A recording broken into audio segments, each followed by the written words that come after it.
J'ai eu un stud. C'est moi qui conduisais ma voiture. J'étais avec Raoul, mon beau-frère. C'est un imbécile, celui-là. Hein, ça.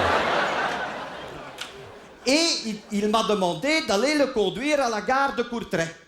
Bon, Raoul, il sait toujours tout mieux que les autres, mais il ne savait pas où était la gare de Courtrai. Donc, on arrive à Courtrai. Je dis, Raoul, où elle est cette gare? Je ne sais pas. Je dis, oui, mais moi non plus, je ne sais pas où est cette gare. Je dis, demande à l'agent. Il y avait un agent là sur le trottoir. Et je me gare le long du trottoir.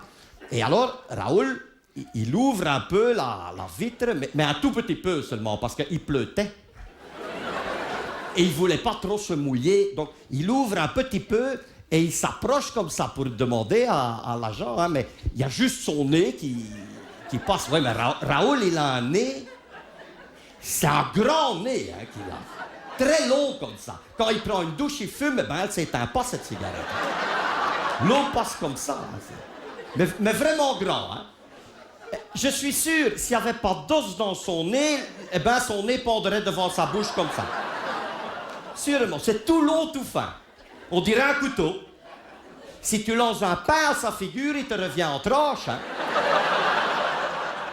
Donc, il approche son nez, enfin, sa tête et son nez passent. Hein.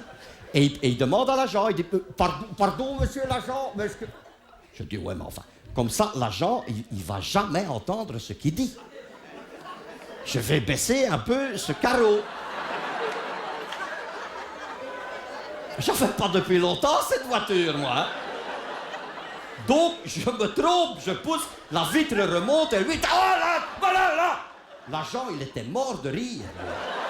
Mort, il se cachait comme ça, il se cachait derrière la portière, il montrait la gare. Évidemment, je me dis, oh là, je me suis trompé, je vais vite rabaisser la vitre. Mais pendant ce temps, Raoul, il cherche aussi le bouton, lui. Donc, moi, j'ai juste le temps de baisser la vitre de 2 mm. Lui, il pousse, il se trompe, paf, ça remonte. Il repousse, il repousse. Cette vitre qui descend, qui monte. Il n'a pas le temps d'enlever son nez. Le fusible saute. Mais oui, ce fusible, il ne sait plus par où il doit aller, lui, avec... Il pète les plombs, évidemment. Mais il y a une sécurité, Quand le fusible saute, la vitre, elle fait une dernière chose, elle se referme. Donc Raoul, il était coincé avec son nez. Le nez, il devenait tout bleu. L'agent devenait tout rouge, lui, hein, tellement il rigolait. Je dis, Raoul, t'inquiète pas. J'en ai pas commencé à chipoter à ses fusibles et tout ça. Je dis, je dois trouver un garage. Je dis, t'inquiète pas, Raoul, je vais chercher un garage. Il était d'accord. De toute façon, il n'a rien dit. Il était avec sa bouche contre ça. Donc, je commence à rouler, moi, dans la ville de Courtrai, que je connais pas. Moi, je connais pas Courtrai. Je dis, je cherche un garage, 10 minutes, un quart d'heure. Mais les gens sur le trottoir, ils avaient du plaisir. Ils rigolaient. Les enfants avec les mamans qui disaient, j'en veux un comme ça aussi. Enfin, on est arrivé au garage. Et alors là, le garagiste, il a tout simplement été dans l'atelier derrière. Il a pris là une petite manivelle. Il a mis cette manivelle dans un petit trou de la portière. Et il a tourné. Et c'était fini, c'était arrangé. Enfin, pas le nez, hein. Là, on a coupé le pain pendant 15 jours nous-mêmes, quand même, hein, parce que... Mais la magie de la manivelle, tout ça, beaucoup de choses marchaient à la manivelle avant. Le moulin à café, c'était une caisse en bois. Et on mettait du café au-dessus et on moulait comme ça. Et maintenant, c'est... Et il est moulu. Le passe-vite, le passe-légumes, le presse-purée, c'était avec... maintenant, c'est un mixo facile pour lever les volets.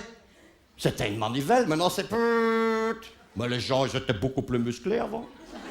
Beaucoup. Maintenant, ils ont juste un gros pouce comme ça, c'est tout. On reconnaissait les gens à ce qu'ils faisaient. Le type qui mettait ce moteur en route 4 ou 5 fois par jour avec la manivelle, monsieur type. Il avait un bras comme ça, ce type. Comme ça, une figure à cause du retour de manivelle aussi. Hein, ça arrivait, hein. Ça arrivait, hein. Le type mettait paf cette manivelle. Pour les motos. Avant, la moto. Maintenant, tu as une grosse moto. 1200 cm3. Hein, et puis, tu as un bouton. Boum. Et c'est tout. Mais avant, tu avais un kick. Tu mettais ça en route avec le kick. Tu mettais ton pied, puis boum! Alors de temps en temps, tu avais un retour de kick. Et tu prenais ton genou dans ta gueule, mais ça faisait mal, hein, ça. Oh non, c'était autre chose. Hein. On reconnaissait les gens à ce qu'ils faisaient. Moi, je connais un docteur comme ça. Enfin, je connais pas qu'un docteur, hein, j'en connais plusieurs. J'ai encore été en voir un, là, il n'y a pas longtemps, parce que j'avais une petite extinction de voix. J'ai dit, je vais y aller, parce que c'est embêtant, ça, pour moi. Donc, je vais... Mais c'était pas pendant les heures de rendez-vous. Donc, j'arrive à la porte, je sonne, et c'est sa femme qui vient m'ouvrir. Et moi, je dis, est-ce que le docteur est là? Elle m'a dit, non, entrez, on a 20 minutes. Ah, mais j'ai souvent des extinctions de voix maintenant, hein, ça m'arrive. C'est bien, enfin, c'est pas de... Je veux pas parler de ce docteur-là. Le docteur dont je veux parler, c'est le docteur Kant. C'était le docteur de mes parents à moi. Et quand il était gosse, lui, il devait, chaque fois avant d'aller à l'école, lever le volet. Mais enfin, il devait le lever comme ça. Il était petit, c'était une grande manivelle. Et quand ce volet arrivait en haut, eh ben, très souvent, cette manivelle, il la lâchait, paf, ça tapait sur sa tête. Hein. Le docteur Kant, il est resté tout petit. Il est resté tout... On l'appelle le médecin Kant entre nous, déjà, comme ça, de temps en temps. Enfin, jamais devant lui, hein, jamais devant lui. Hein,